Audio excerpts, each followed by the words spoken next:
ಸದಾನಂದ ಗೌಡ್ರಿಗೆ ಹೇಳಿದ್ದೀನಿ ನಾನು, ನೀವು ಒಬ್ಬ ಬಿಜೆಪಿ ನಾಯಕರಾಗಿ ಕಾಂಗ್ರೆಸ್ ಮೀಟಿಂಗ್ಗೆ ನೀವು ಹೆಂಗ್ ಹೋಗ್ತೀರಿ ಅಂತ ಹೇಳಿ.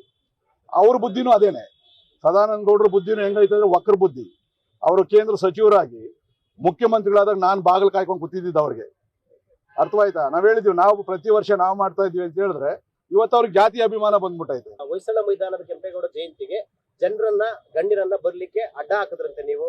ಸದಾನಂದ ಗೌಡ್ರಿಗೆ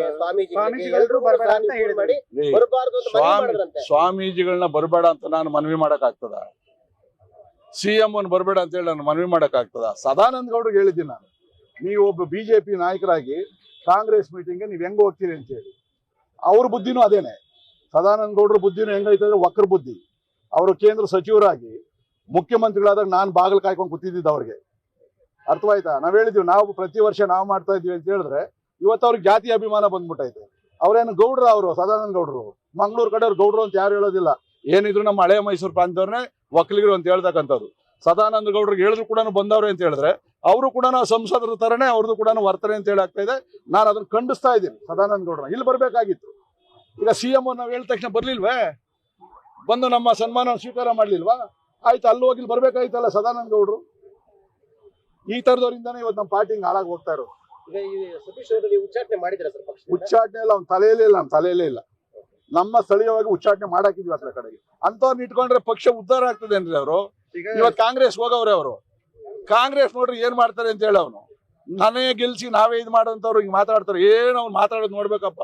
ಅದ್ರಲ್ಲಿ ನಿಮ್ ಟಿವಿಯಲ್ಲಿ ಅಂತೂ ಹಿಡ್ಕೊಂಡೇ ಇರ್ತೀವಿ, ಯಾವಾಗೂ ಮಾತಾಡಿದ್ ಆಗ್ತಾನೆ ಇರ್ತೀವಿ ಅಲ್ಲ ಕಡೆ. ನಾನು ಟಿವಿನಲ್ಲಿ ಜಾಸ್ತಿ ಮಾತಾಡಲ್ಲ, ಇವತ್ತೇ ಮಾತಾಡೋದು.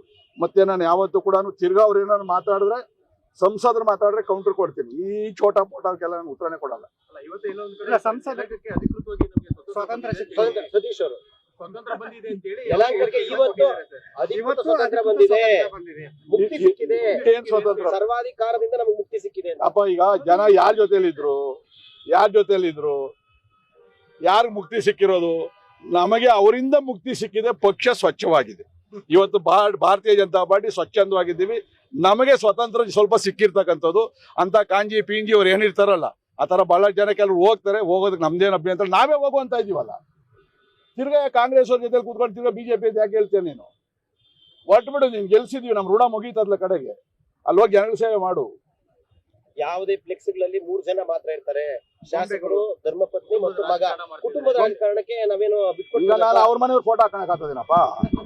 ನಮ್ಮ ಮನೆಯವ್ರ ಫೋಟೋ ನಾನು ಹಾಕಣಕ್ ಆಗ್ತದೆ? ಈಗ ಸೋನಿಯಾ ಗಾಂಧಿದ್ ಹಾಕ್ತಾರೆ, ಪ್ರಿಯಾಂಕಾ ಗಾಂಧಿದ್ ಹಾಕ್ತಾರೆ, ರಾಹುಲ್ ಗಾಂಧಿದ್ ಹಾಕ್ತಾರೆ, ದೇವೇಗೌಡರದ್ದು ಹಾಕ್ತಾರೆ, ಕುಮಾರಸ್ವಾಮಿ ಅವ್ರು ಹಾಕ್ತಾರೆ, ನಿಖಿಲ್ ಕುಮಾರಸ್ವಾಮಿ ಅವ್ರದ್ದು ಹಾಕ್ತಾರೆ. ಅರ್ಥವಾಯ್ತೇನಪ್ಪ? ನಿಂದ ಹಾಕ್ತೀಯಾ, ನಿಮ್ಮ ಅಣ್ಣಂದ ಹಾಕ್ತೀಯಾ, ನಿನ್ ತಮ್ಮಂದ ಹಾಕ್ತೀಯಾ? ಹಾಕಿಲ್ವಲ್ಲಿ ಬಾರಸಂದ್ರದಲ್ಲಿ ಪಾರ್ಟಿಗೆ ನಮ್ಮ ಮನೆಯವ್ರು ಏನ್ ಕೆಲಸ ಮಾಡ್ತಾ ಇಲ್ವಾ? ನನ್ನ ಮಗ ಕೆಲಸ ಮಾಡ್ತಾ ಇಲ್ವಾ? ಅವ್ರ ಅಭಿಮಾನದಲ್ಲಿ ಹಾಕಂತಾರೆ. ನಾನೇನ್ ಹಾಕೋಣಕ್ಕೆ ಐತಾ ಅದ್ಲ ಕಡೆಗೆ. ಬಿಜೆಪಿ ಅವ್ರ ತಾತನ ಮನೆ ಆಸ್ತಿನ ಅಂತ ಹೇಳ್ತಾರೆ. ನನ್ನ ತಾತನ ಮನೆ ಅಂತ ಆಸ್ತಿ ಹೇಳ್ದ ನಾನು? ನಮ್ಮ ಪೂರ್ವಜರ ಆಸ್ತಿನ ಇದಾ? ಬಿಡ್ರಿ, ಅವ್ನ್ ಯಾಕೆ ಹೇಳ್ತೀರಾ? ಒಂದು ನೀವು ಬರೀ ಅದನ್ನೇ ಮಾತಾಡ್ತೀರ.